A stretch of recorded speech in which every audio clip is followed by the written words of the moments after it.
10 people died when a van mounted a sidewalk and mowed down pedestrians in North Toronto on Monday. Here's what we know so far about the victims. Betty Forsyth, 94. Forsyth, the oldest identified fatality of the Toronto van attack, was a vivacious woman who was struck down as she returned from her daily walk to the shops and to feed birds and squirrels. Friends at the North York Seniors Centre, where she lived for more than 20 years, described a fiery old lady whose deafness did not discourage her from taking control of conversations, and whose years of bladder cancer treatment could not keep her from her regular visits to the slots at Casino Rama. One time, she came home $4,000 richer. Forsyth was due to go collect her new hearing aid on Thursday with her best friend, Mary Hunt. Instead, she was run over in front of a Yonge Street drugstore in the early afternoon of a sunny Monday. Born in the United Kingdom in the summer of 1923, Forsyth never married or had children. Her ashes are to be returned there. She was unbelievable, said Hunt, who often found herself talking over Forsyth, and being talked over in return, as they chatted about life, or complained about dodgy television reception. On Wednesday, in her apartment overlooking the uptown Toronto stretch of Yonge Street where Alec Minasjan allegedly murdered 10 people with a van, Hunt shared her fondest memories of Forsyth in between bouts of weeping that overwhelmed her. She was an interesting woman, mentally, Hunt said. She wouldn't miss a thing. She was a very strong woman, said her friend Marika Hacker, 90. Hacker said Forsyth used to run a business selling dogs, and kept a love of animals that led her to feed crumbs to the neighborhood wildlife. She said they would be looking for her. Hunt said, it was very important for her to walk each and every day, if it was raining or not raining. She was a very strong person, you know. Hacker said. Forsyth's friends placed a photo of her outside with a memorial message, which on Wednesday was dappled with rain. Never so true, a friend who met all life's challenges with cheeky courage and much laughter. We will miss you, Joseph Breen. National Post. Anne-Marie D'Amico. Facebook. Anne-Marie D'Amico, the first victim to be named. D'Amico was employed by US-based investment management firm Invesco Canada, which has an office on Yonge Street close to where the carnage unfolded. Friends and family said she was a kind, gentle and tireless volunteer with Toronto's tennis community. She wouldn't stop until she went the extra mile for others, the family said in a statement to CBC News. She genuinely wanted to care for all those around her, even if it meant sacrificing a portion of herself in return for others' happiness. D'Amico, a Ryerson University graduate, had been a longtime volunteer with the Rogers Cup tournament, the Toronto event that draws the best in tennis to the city each summer. She started at the age of 12 as a ball girl, chasing the balls between points. We are honored to let the world know what an amazing person she was. Gavin Ziv, vice president of professional events at Tennis Canada, said in a statement. D'Amico also volunteered with the youth charity Live Different on 2 humanitarian field trips to the Dominican Republic, first in 2015 and again in 2017. The charity partners with communities to build houses, schools and other needed projects. It comforts us knowing that the world has a chance to know her, her family said in its statement. We hope that, in this time, people fight with the same altruism rather than anger and hatred. Sharon Kirky, National Post. Dorothy Sewell. Courtesy Elwood Delaney. Dorothy Sewell, 80, was the best grandmother anyone could have asked for, said her grandson, Elwood Delaney. Almost had as much love for the Blue Jays and Leafs as she did for her family. She was on the way to the bank Monday when the carnage unfolded.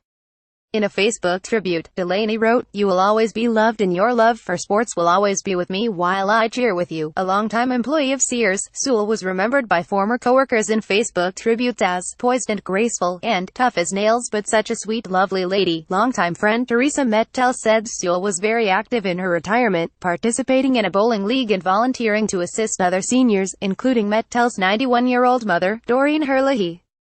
Sewell and Herlihy lived near each other and would visit each other's apartments on a weekly basis for coffee and to watch sports on TV, Mettel said. Figure skating, baseball, hockey, you name it, she was a guardian angel for my mother, Mettel said.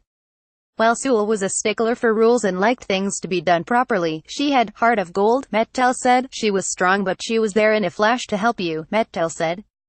Mettel said Sewell made her wedding dress and never asked for anything in return. I want her remembered for how wonderful she was for others, she said. Doug Kwan, National Post. Chalmond Eddie Kong. Handout. Chalmond Eddie Kong. Co-workers identified Chalmond Eddie Kong, who worked as a chef with Copacabana Brazilian Steakhouses, as one of the victims. Kong was born in Seoul, Korea and attended Mohawk College in Hamilton. In a statement, his employer said Kang's death brings the company great sadness. Kang was described by colleagues as salt of the earth. Reports said he emigrated from South Korea to Canada several years ago and that his wife, who had been living in Toronto, recently returned to South Korea. Devastated friends and colleagues described Kang as a great soul. "It's unbelievable that we lost you, Eddie. I'm still in shock," one colleague wrote on Facebook. "Your daily happiness is being missed at Copacabana. In your last encounter you called me Amor Mio, smiling to me when I arrived at Copacabana. Rest in peace, my dear Eddie Chulman Kang. My heart is in pain," wrote another friend. "But I can't even begin to imagine how his wife. I'm crying right now cause all I can say is sorry and it's too late." Last May, Kang posted lyrics to Bob Dylan's Forever Young on his Facebook page. "You now stay forever young, RIP." A woman wrote Wednesday, "Now you are in heaven, young man." Sharon Kirky, National Post. Munir Nayar. Facebook. Munir Nayar Harry Malawi, president of the Jordanian Canadian Society, confirmed Wednesday that Munir Nayar, a Jordanian citizen, was among the dead. Nayar and his wife were in Toronto to visit their son, Omar, who is a vocalist with the Canadian Arabic Orchestra. Nayar had only been in the country for a couple of weeks when the van attack took place. According to Malawi, the family is in the midst of a 3-day mourning period, he said. Right now, they're in shock.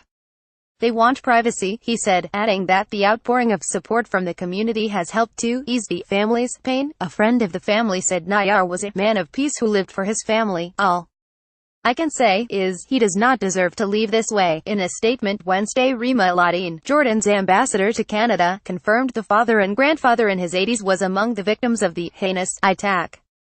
Jordan condemns in the strongest words all acts of violence perpetrated against innocent civilians and stands shoulder to shoulder with Canada in these testing times, as extremism knows no creed, religion, nationality or gender, the statement said. Doug Kwan, National Post. Renuka Amarasinga.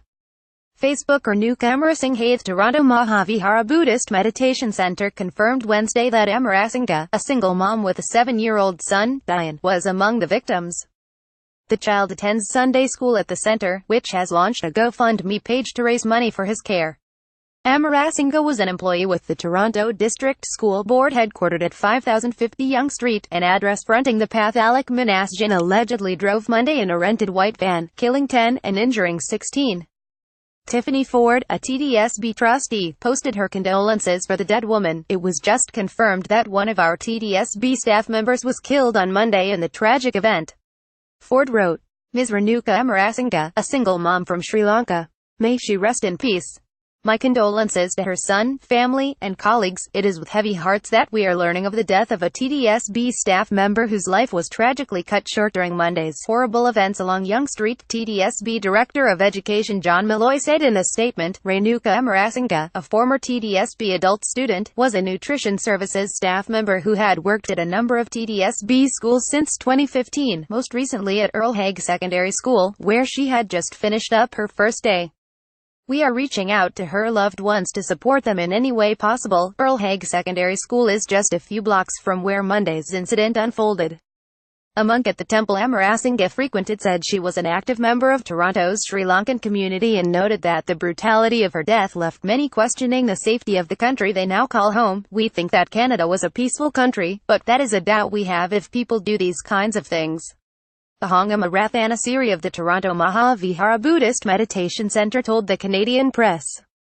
"This is a very sad incident." Rathanasiri described Amarasinga as a kind and generous person who attended regular services and brought cookies to Sunday school students every week. Rathanasiri said Amarasinga's friends first became alarmed when she did not return home on Monday afternoon to look after her son as usual.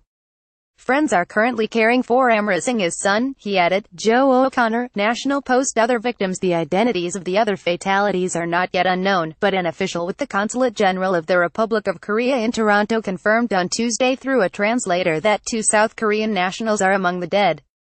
Seneca College, where the suspect had attended classes for several years, announced that one of its students, a female, was killed. She was, along with 9 others, an innocent victim of this tragic act of violence. David Agnew, the school's president, said in a note to students and employees. "On behalf of all of us, I want to extend our deepest sympathies to her family and friends." At a press conference Tuesday, Ontario Chief Coroner Dirk Hoyer said his office had not confirmed any identifications at this Hoyer said he sympathized with family and friends who were anxious to know the identities of those who had died, but said the office wants to ensure that things are done accurately. That takes time, he said. Survivors' court documents named 13 survivors as attempted murder victims. They are Robert Anderson, Samantha Sampson, Samantha Pert, Morgan McDougall, Mavis Justino, Catherine Riddell, Alexandra Kozevenikova, Amir Kia Marcy, Yun Sheng Tian, Jun Sok Park, Amaresh Tesfamariam, So Ra and Beverly Smith. A 14th attempted murder charge is expected, police said, with files from the Canadian press.